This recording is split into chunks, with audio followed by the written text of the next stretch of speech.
Привет! Мне кажется, эта модель Casio Edifice незаслуженно была обойдена вниманием среди русскоязычных YouTube-блогеров. Речь про модель Casio Edifice EFB 730D. Есть три варианта этой модели, отличающихся по цвету циферблата – синий, черный и серебристый. И каждый вариант выглядит достойно.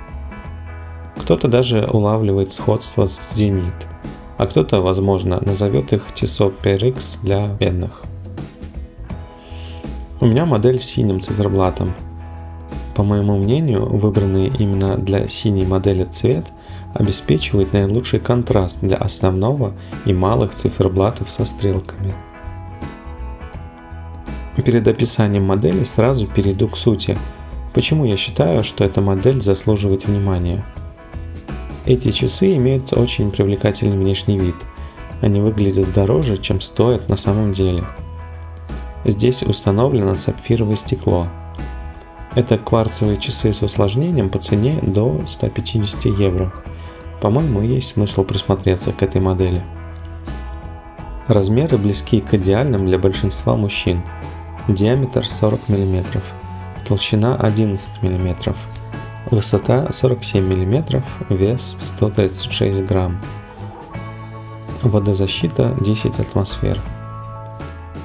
Фон циферблата имеет эффект солнечные лучи и красиво переливается на свету.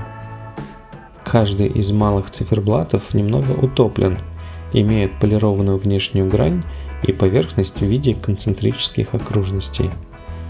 Накладные часовые метки основного циферблата придают дополнительный объем.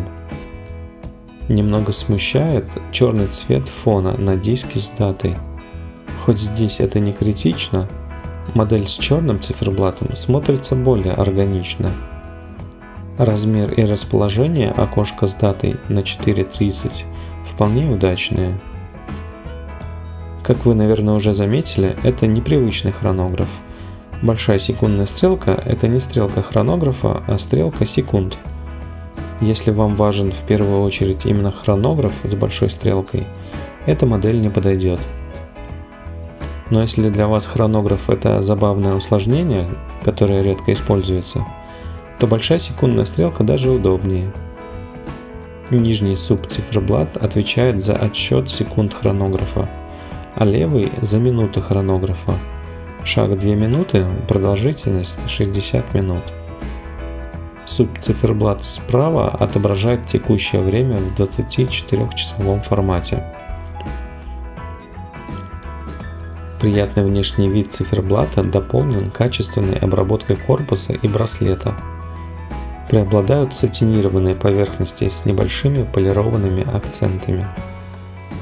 На мой взгляд, часы и вправду выглядят немного дороже своей цены.